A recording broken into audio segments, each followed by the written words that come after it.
Oh my God, I can't believe I have to go to work tomorrow. Ugh.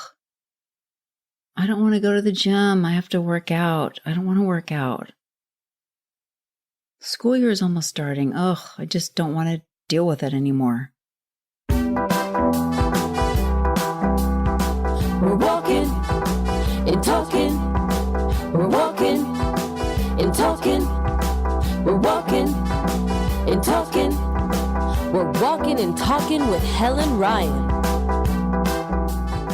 So this is the episode about reframing. And I want to tell you real quick, first off, that this is the third time I'm trying to record this because the first 2 times the microphone didn't work. So maybe I should reframe how I'm looking at the situation instead of being cranky, right? If you're walking with me today, you'll want to just start out at a moderate pace. Shake out your legs. Shake out your shoulders. If you're walking inside with me, just start out with little marches in place, and you can always make things harder by doing some knee lifts, pressing your hands above your head, and just kind of finding a good pace inside as well. So reframing is actually kind of easy, at least when you think about it. But to do it, it's really hard because you forget sometimes. What is reframing? Well, it's changing the way you talk about and changing the way you think about certain things. I'm going to do a little dance right here. Okay, I'm ready. I'm ready for the dancing. So let's talk about reframing with exercise. But first, you're going to pick up a little bit of pace if you're walking with me. A lot of times you don't want to work out, you don't want to go to the gym, you don't want to take a class, you don't even want to do any videos at home or even go for a walk. And I understand because a lot of times I feel the same way. So you always tell yourself when you think, oh, I have to go to the gym. Oh, I have to work out. Oh, I have to do this. Oh, I have to do that. Now, you may not sound like that because that's really me. But you get the drift of what I'm talking about. So instead of you saying, oh, I have to work out later today, reframing is changing that to, I get to work out. I want to work out. And what it is it's looking at the good parts of working out. For example, if you go to the gym, maybe you get to see some people you get to see cool people in class. You get to listen to some good music. You get to get out of the house. If you're working out at home or if you're going for a walk, you get fresh air. Or if you're walking inside, you get the blood pumping. You get fresh oxygen. Same thing if you're outdoor walking. There's a lot of benefits. And instead of thinking to yourself, oh, I have to do this. Once it becomes a chore, then you don't want to do it, and then you dread it, and you build up that dread. So what you want to do is reframe it so it doesn't become a chore, and then also so it's something that you could maybe look forward to. Now, there are a lot of people who would like to be able to work out, and maybe someday you won't be able to work out. So you want to take advantage now, and you want to say, I get to work out. I get to do this. I get to move my body. I get to feel this feeling. And I want to do this. I want to feel this way. I want to see my friends. I want to listen to music. One thing you can do if you're, for example, walking, other than listening to me, is that you can find like a really exciting audiobook, and you can only listen to that audiobook while you're walking. I used to do that with my elliptical machine. I would only watch an exciting show when I was on it, because then I would have to get on it to see what happened. So you could do that with your walking or other kind of exercise. You could play a song that you love only when you're working out. You could listen to this exciting audiobook only when you're walking. And that gives you something to look forward to. Oh, I get to see what happens next. So I get to work out. I want to work out. And think about how working out really makes you feel. And this is where, like, your handy dandy notebook again. You can tell my son was a big fan of Blue's Clues. The handy dandy notebook, you can write down the negative words that you associate with it, like I have to work out. And then you can write some positive ones, like I get to work out, I want to work out, I want to listen to this music, I want to go for a walk, I know I'll be less cranky, I really want to elevate my mood. And think about the positives of working out and reframe that. So catch yourself whenever you say, I have to, and immediately change it to I get to. And even if you just talk to yourself like I do, just remember, reframe that. And that's the hardest thing, is to catch yourself in the moment when you're saying I have to. So that should be the first thing you do for this week, is change any I have to's to I get to, or I want to. I used to feel that way sometimes when I would teach a class. Oh, I have to teach tonight. I have to teach tomorrow morning. Then I would start fretting because I have to do this. I have to get my music ready. I have to do this. I have to do that. And then I made it like a really big stress. But the whole thing is when I got to class, I loved it. I was so looking forward to seeing the people in class. I loved the people. I got to play really good music. I felt amazing. And so I don't know why. Well, I do know why. Because I don't like appointments. So it's like I have to be there at this time. Then I start dreading the fact that I have to be there at this time. Not the actual class. It's just the fact that I have to be there at a certain time.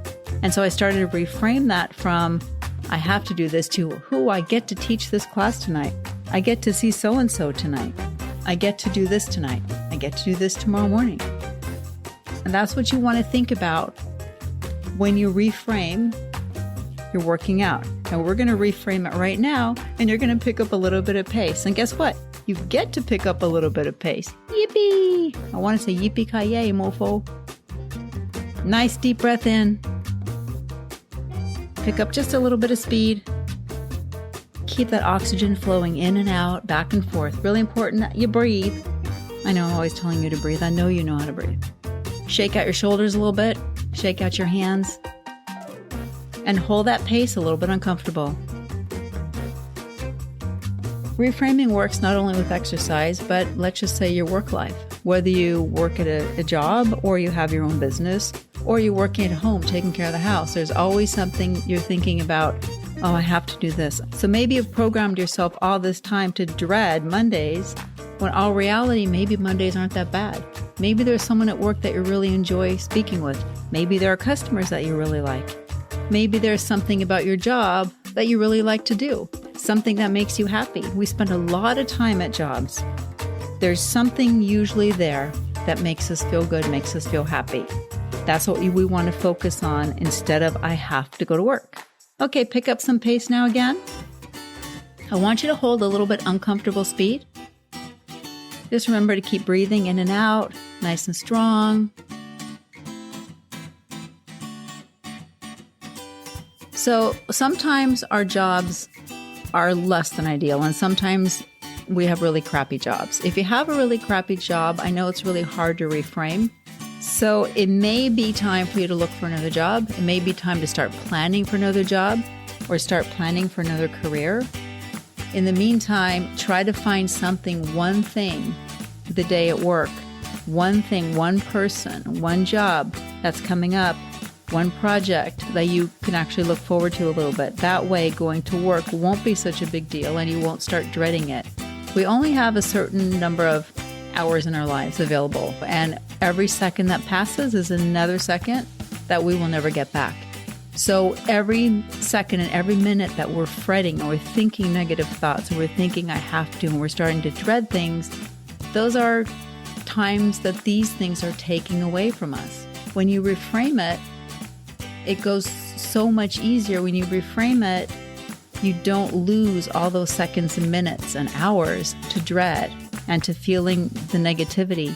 We want to feel as much positivity in our lives as we can in the time that we have available on this planet, because we don't know what happens. We want to live the best lives that we can, and we want to have the best moments that we can. And we need to try to make those moments in our own lives, because no one's going to make those moments for us, as I'm sure you have already discovered. Pick up more speed now.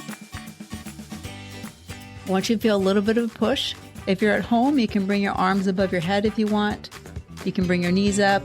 If you're walking outdoors, you can start pumping your arms. We're going to do intervals, but not yet. We're just going to go nice and steady and strong right now. We're just going to go steady right now. Deep breath in. Feel a little bit of discomfort and reframe it to like, wow, I feel really great. You don't have to be Little Miss or Little Mr. Sunshine, because no one can be happy 100% of the time. I do have an aunt who's happy like 98% of the time. And even under stress, I've never seen her crack. And I'm like, what are you made of? I want some of that. But the rest of us, mere mortals, we will have bad days. We will have bad moments. We will have bad weeks. And that's okay. And that's normal. But try to find a few moments to reframe, even in those bad moments and those bad times, because it just gives us a little bit of extra impetus, a little bit of extra good feeling, so we don't stay too long in the bad feelings. We're going to go for 1 minute now, and I want you to push it. Strong, steady. Shoulders are relaxed, hands are relaxed. We want to feel an effort here. When you have those moments of doubt, or when you have those moments where things aren't going right, or you just feel down, look for the little moments of joy, even if it's watching something that's funny, even if it's thinking back about something that's funny, even if it's calling someone who's funny. I have a cousin I haven't talked to in a long time. I mean, we text back and forth, but we have not had the time to talk on the phone. And we had such a great time. We talked for 2 hours, and we laughed all about our past, all about the mistakes with guys that we've made. We couldn't stop laughing for 2 hours. 10 more seconds. Push it now. So I felt so happy. All the endorphins were flooding my system, and I just felt so much better overall and so much more positive. And slow it down just a little bit, not all the way. We can take something that happened that wasn't that great, or that at the time was pretty bad, but then you talk about it later and you make it into something funny, and you realize just how ridiculous that was at the time and how you might have thought that was normal. And so when you find someone, or you have someone in your life that makes you laugh, go back and rehash some really, really funny moments. You have to laugh, and connecting with people will really help bring your mood up. And that's how you can reframe things, because we took something that was actually kind of negative at the time, but we made it into something really funny, and we could not stop laughing. Okay, one more time, another minute. Pick up your speed, pick up your speed. That's not even a song. I don't even have a song for you today. But I want you to push it now, whether you're inside or outside, or upside down. That was the Dr. Seuss book, right? P.D. Eastman, inside, outside, upside down. I spent a lot of time reading to the kids, as you can tell. Not only do I know every lyric to every 80s song ever written, but I probably know every word to every children's book for when my kids were young. 30 seconds, I want you to push it. Stay strong. I know I felt like singing Get Down on It. Remember that? Get down on it. Get down on it. Who was that?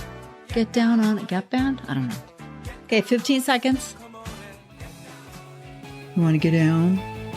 What you going to do? I don't know. You want to get down? I don't know what I'm going to do. 5 more seconds. Push it now, a little bit faster.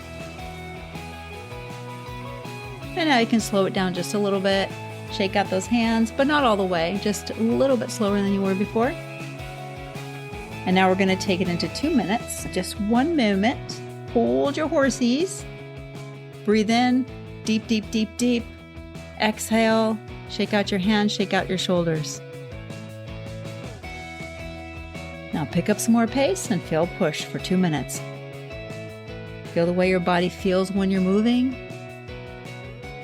Feel the happiness that you get to move. And that your body does what it can do, and that you can move and you can walk. And if you're not walking right now, it's okay. Try to walk a little bit later. This also goes for food. We always think about, oh, I have to eat healthy. I have to eat salad. Oh, I have to eat, I don't know, vegetables. I have to eat protein. I have to eat that. As much as I love sugar, and I love sugar, and I do eat sugar, I'm trying not to go crazy with it. Because when I eat like a bunch of jelly beans, for example, they are the worst, aren't they?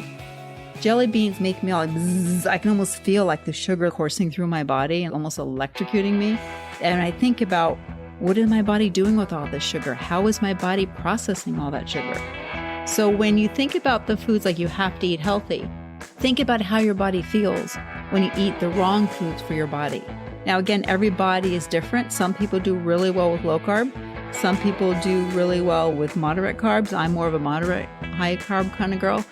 But excessive sugar doesn't feel good for anybody and for anybody's body. So when you pay attention to how your body's feeling, and then pay attention to how your body feels when you eat healthier, when you eat salads without a ton of dressing, when you eat maybe a delicious vegetable soup with tons of vegetables, when you eat your lean protein, when you get enough of the right nutrients, your body feels pretty good and it starts to feel really amazing. Instead of saying, oh, I have to eat healthy, you want to say, I get to eat healthy. I get to eat this because I'll get to feel good. Let's slow it down just a little bit. We're going to keep it moderate now. Not all the way slow. Make sure you breathe, shake out your hands, relax your face, Even if you're driving or sitting somewhere listening to this, make sure your face is loose. We tend to clench our jaws. So you can just kind of loosen your jaw a little bit, relax your tongue. People might look at you if you're outside. That's okay. Doesn't matter what they think. Take your little notebook, or I love sticky notes too. Don't you love sticky notes? I love to buy all different colors. I have a thing for office supplies. Even when I was a little girl and I used to go, when my mom had a job and I used to go to her work, and sometimes I would go into the supply room and it would be like, heaven, I'm in heaven. We have office supplies as far as we can see. I can't hit that note. I just love office supplies. I go to Staples, I get really excited, right? Anyway, I digress. Back to the sticky notes. You can take sticky notes and even put little notes on your bathroom mirror, or if there's some part of your place where you're staying that's for you, you can put them inside your closet on the wall. Put little sticky notes about what you would normally say and then what your new response is going to be. Okay, we're going to get ready. We're going to pick it up 2 more minutes and go. Faster now. Push it faster. Maybe you could even do 2 different color sticky notes. The one color would be what you would normally say, and then the other color would be your new response. So instead of saying, I have to exercise, you can say, I get to see Janet tomorrow. Instead of saying, I have to eat salad, you can say, I get to try this new salad recipe I've been dying to try. Instead of saying, I have to go to work tomorrow, say, I'm going to make a phone call to my favorite client and I'm going to talk to them tomorrow. And just think about the positives. Write down those positives. But it's also important that you take the negatives and write those down, because sometimes we forget that we're trying to catch ourselves saying something negative and you forget what it is that you're trying to monitor yourself for. So if you write it down, you have stickies or in your notebook, whenever you say I have to in a negative way, you can be aware of that, and then you can change that to I get to, I want to try this brand new recipe. I've been dying to try this vegetable lasagna recipe made with cottage cheese and whole grain lasagna noodles. And that will be healthy. Maybe stuffed with spinach. And you can say, oh, I get to try this. I can't wait. I've been waiting to try this recipe. Instead of saying, oh, I have to find something healthy to eat. You get to try something new every day, something new every week. So that is what reframing is all about. And it's really easy on paper, but it's not so easy in real life. Okay, and slow it down just a little bit now, because we're not aware of what we're saying. Now, one time I did this, and I don't recommend you do this. I'm not a psychologist. I'm not a psychiatrist. This was like my own aversion therapy I was trying a few years ago. And I had this one negative thought that kept popping up into my head. So I took a rubber band, not tight, just a regular rubber band, put it around my wrist. And every time that thought popped into my head, I would snap the rubber band. And I did not realize how many times I thought that negative thought because I kept snapping that rubber band. Not really hurting myself, but just a little tick, tick, tick, tick, like that. So maybe what would be really cool is if you just go get like a bunch of quarters and then you have a little glass jar or whatever. Every time you have a negative thought about certain things, throw a quarter in the little glass jar. Then you can really see how many times you think negatively about one specific thing. Okay, now we're going to pick it up faster, but we're going to go 30 seconds on, 10 seconds off, a couple of times through that cycle. Get ready, deep breath in, and push it now. I want you to really go hard. Pump your arms. Take big, long steps. If you're outside and you get to a light, keep marching, walk around in circles, wait till that light changes. In your house, lift those knees, pump your hands up to the ceiling, just keep moving. Okay, you got 8 seconds. Breathe and slow it down. We're only going to have about a 10-second break. And we're going to pick up again. Ready? And go. Feel your body moving. Feel how it feels to make this effort. And recognize what an effort feels like in your body. And then give yourself a little smile. I know it's weird, but you know what? Giving yourself a little smile does amazing things for your outlook. Okay, we've got about 10 more seconds. I wasn't guessing. I just couldn't see the little timer thing. Okay, 5 more seconds. Smile. And slow it down a little bit. We're going to do that 2 more times. Get ready and go. I want you to go fast. I want you to go hard. Or if there's stairs, go up and down those stairs. really feel the work. But reminding yourself about the words you want to change, that's the important part. That's the first step towards changing. Like in a conversation with my cousin, we reframed our disasters in life with guys. We reframed them into something funny. Slow it down. Get ready. One more time.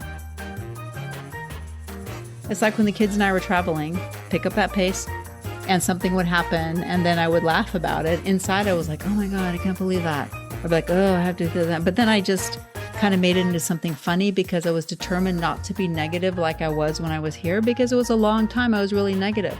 I had a really, really negative roommate, so I would be negative also. We feed on each other's negativity.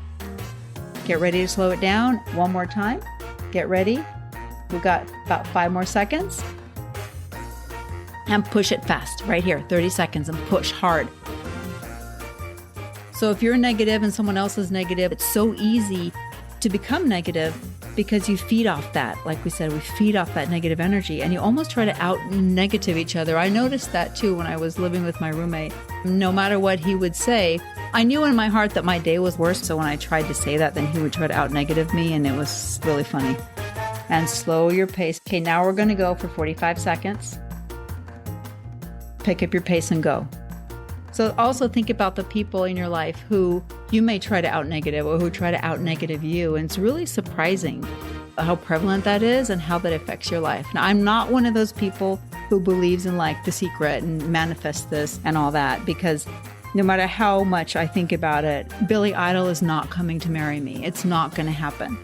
I can think about it. I can manifest it. I can meditate on it. I could do whatever. He's not coming to marry me. I'm a realist. I know that. Billy. Okay, slow it down a little bit, not all the way. No matter what it is in life, there's something that you can do to reframe a situation. And try it this week, but try to pick maybe one thing or maybe 2 things, or even think about something that happened in the past that was really negative at the time, but think how you can make it funny. Because it can be funny. You can look back at it and think, oh my God, that was so silly. I did such a silly thing. And you change it into something that makes you laugh. Okay, we're going to go faster and go. Pick up for 45 seconds because I want to trick you. Because I mean like that. But I mean in a good way. So reframe it to where I'm not mean. I'm just supportive of your endeavor to get in better shape. How's that? Hold on to your pace. Writing notes or giving yourself some other kind of reminder. You don't have to snap a rubber band, but find something that will remind you, and then pick one thing a week to change. Maybe this week you're going to tell yourself, I'm not going to use the phrase, I have to. Slow it down, 2 more seconds, and slow it down a little more, not all the way. So this week, take away the I have to for exercise, for example. So you're going to say, oh, I get to go for a walk. I get to do some core work. I get to do this video. I get to do this. I'm lucky. I want to. And change the way this week, how you think about one thing, whether it's exercise or food or your job. Change one thing from I have to I get to. And you'll be so amazed at the difference. You can change your mind with little tiny baby steps. Just like with everything else in life, it makes it easier if you start out with baby steps. And maybe you're never going to be Miss Positivity. You don't have to be. But for your life and your mental health and your overall enjoyment and the success and the goals that you have, you can reframe those little things. It will make a big difference. You don't have to be sparkly all the time. My ex-husband's boss used to say, sparkle plenty. You don't have to be sparkle plenty. Okay, I want you to pick up some pace now. Stay strong and stay uncomfortable. And you're just going to hold it for a little bit. Think about other situations in your life. Maybe you're in a relationship that has more negative aspects, or maybe I have to do this or I have to do laundry. You know what? I don't like to do laundry. I'm more of a vacuuming kind of person. But when I do laundry, maybe I'll put on Saturday Night Live and I'll watch that and I'll fold my laundry. And I get it done and it's out of the way and I didn't make it a big negative thing. I don't think about I have to fold laundry. No, my laundry's ready and I'm just going to take 5 minutes now and fold it because that's all it takes. The litter box is a big thing. I keep my kitty's litter box sparkling clean. It takes literally 60 seconds to scoop the litter box. A lot of people don't because they don't want to, and then the cat doesn't like a dirty litter box and they pee somewhere else. But if you don't say, I have to, gee, I'm going to take the trash out, walking right past the litter box, I'm just going to scoop it and off we go. You don't even think about it. You don't give yourself a chance to dread it. You don't give yourself a chance to talk negatively to yourself. Okay, slow it down just a little bit now. Another thing that we tend to do is we say hate a lot. And maybe not you, but I always say, oh, I hate this, I hate that, I hate this. Well, no, I don't actually hate any of that.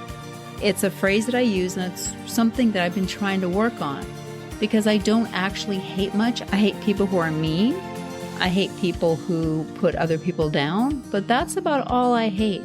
Maybe I hate fish, okay, but other than that, I don't hate things. And a couple of weeks ago, I think I told someone, I hate the podcasting. Well, I know I don't hate the podcasting. What it is about the podcasting is I'm tired of listening to my own voice because I have to record it, and then I have to listen to it, and then I'll cut out if there's any big gaps, or if I turn away from the mic and you can't hear me. So I have to listen to it, and then I have to edit the transcript. If you've watched as the transcript pages turn, you'll see it's completely crazy because I don't speak clearly, I guess, and it can't understand me. So I have to edit it over and over again. So by the time you hear this, I've heard myself so many times, it's like, I don't want to listen to Helen anymore. All she does is talk to me. Get ready, 45 seconds. So I'm making myself aware again of the fact that I'm using the word hate when I really don't hate something. Maybe I don't feel like doing something, or maybe it's annoying to me, but I don't actually hate it. And I'm noticing that more now as I'm trying to be aware of it. I'm really noticing who else is like that. And I really didn't notice it before because I was trying to out-negative them. And slow it down a little bit. Sometimes we forget how lucky we are that we can do the things we have. And a lot of people have chronic issues. I have chronic pain. My daughter has fibromyalgia. I had a woman in my class for years. She was young and she had chronic arthritis. And she said, well, I hurt whether I work out or not, so I might as well work out. And that was like the best attitude. For those who don't have any chronic pain or issues, why not? Why not take advantage of the fact that you feel pretty good and you are able to exercise? You get to exercise. Do that this week. Just think about framing it into I get to. And the next week, pick something else and find a word or a phrase that you want to eliminate from your thoughts and change that, and then put a little note as to what you want to change it to. Maybe you start with the food next week. And the week after, maybe you start with a job or a project. You don't say I have to when you're getting ready to plan for vacation. You're like, oh, I'm going to do this. I'm going to go shopping. I'm going to do this. I'm going to make the reservations. But you don't do that when you're getting ready to do spring cleaning or winter cleaning or whatever it is that you do. So just really think about the way that you talk to yourself. You got to be nice to yourself because who else is going to be nice? That's right. Slow it down just a little bit more.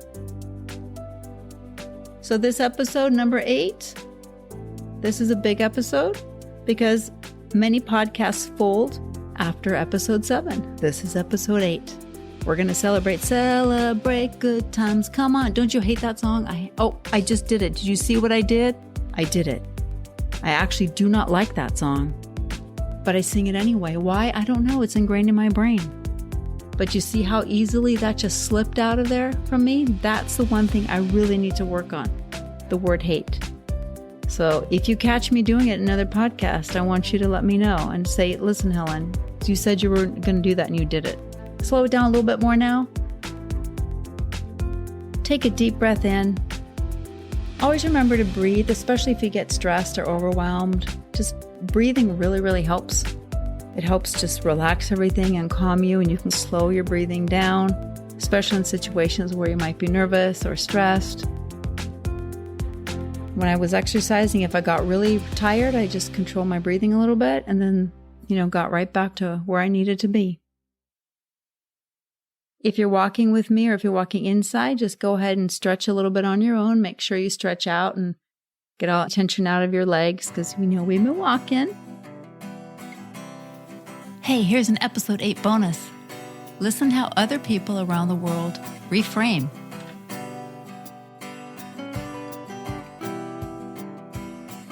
Like, after work, you know, I found myself complaining, like, had to go and buy, you know, a present for one of the kids' friends' birthdays, and I was exhausted going home, and I actually was able to reframe that from gratitude, like just thinking about what can I be grateful for about this situation? And, you know, and I was like, you know what? I get to go to the shop because I have a car that can take me there. I have the finances, I get to buy a present. And my child has a friend, like a beautiful friend that I get to buy a present for. And we have shops handy that have that service that I get to do. So, like, that's a really cool reframe that I do. I do lots and lots of different reframes, but that's just one example I thought I'd share with you. My suggestion for turning negatives into a positive is to ask myself, is the negative that I'm thinking actually true? Do I have any evidence to tell me that it's true? Do I have any evidence to back it up that what I am feeling and what I am thinking is actually true? And 9 times out of 10 it is incorrect. Actually, most of the time it's incorrect, because my brain will have a little moment where it likes to run on a little tangent, or it'll attach some other experience that I've had to that. So that is Katya, and I'm coming from Melbourne.